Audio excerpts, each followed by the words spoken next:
Kung kayo ay bibisita dito sa Pangasinan at naghahanap ng unlimited ngunit affordable seafood cravings, dito na kayo sa bagong bukas sa Seafood Paradise na matatagpuan sa SM City Mall, Rosales.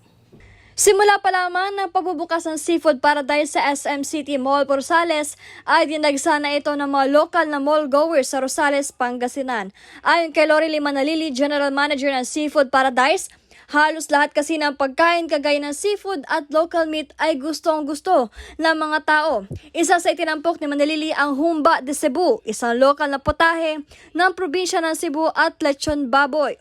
Masaya ako dahil most of the food is they really love it, aside from the seafoods.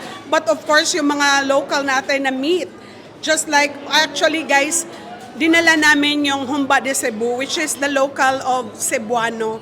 And then we put it a name like braised pork. But actually, kung Cebuano ka or Bisaya ka, nandito sa Pangasinan, you really can recognize what is humba. Marami ang pagpipilian ng Seafood Paradise SM City Rosales branch dahil maliban sa buffet, meron din itong sinuserve na a la carte dishes at boodle fight. Sa halagang 499 pesos sa weekdays at 599 pesos sa weekends, may mahigit 25 dishes ka ng mapagpipilian na may kasama desserts at unlimited drinks. So, hindi talaga mahal guys. Isipin mo, 499 you can enjoy seafoods, pork, chicken, meat, may dessert, may sushi, and may unlimited drinks. Hindi lang dito nagtatapos dahil meron ding promo. Ang Seafood Festival, merong 5+1 promo, Barkada promo, 10+1 promo, La Familia promo at 7+1 promo na pwedeng pagpipilian. Discounted naman ang senior citizens, person with disability, solo parent at mga estudyante basta't may papakita lang na proof o identification cards. Maasahan naman ng mga customers na palaging fresh foods ang inihahanda ng Seafood Festival. Yes, we know that Pangasinan is rich from seafoods. So basically, nakikita nyo naman, we always cook in every 5 minutes. And also, talagang daily yung supplies natin. So, ang dami-daming choices at hindi tayo magsasawa. Ang dami-dami talaga mapagpipilian. Ang Seafood Paradise ay nagsimula sa Cebu SM Seaside, SM City Cebu hanggang sa Mactan International Airport, Terminal 1. Umabot na rin ang branch ito sa SM Manila at Robinson Galleria Ortigas sa NCR.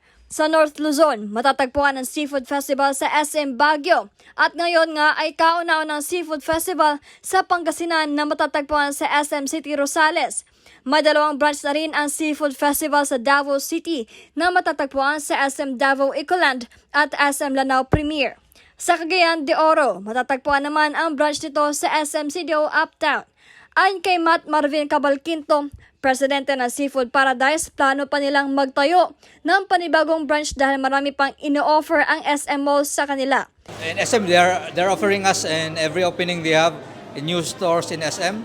May offer tayo sa Bohol, sa dami-dami nilang offer. Para sa nice magtayo ng negosyo gaya ng Seafood Festival, may ino-offer itong franchise at co-ownership package. We have also franchise and co-ownership.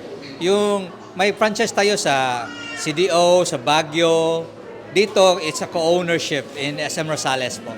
Yes, pwede mag-co-own or franchise. Ayan. Hinikayat naman ni Manalili ang mga local mall goers na bumisita sa kanilang bagong bukas na restaurant sa SM City Rosales, Pangasinan.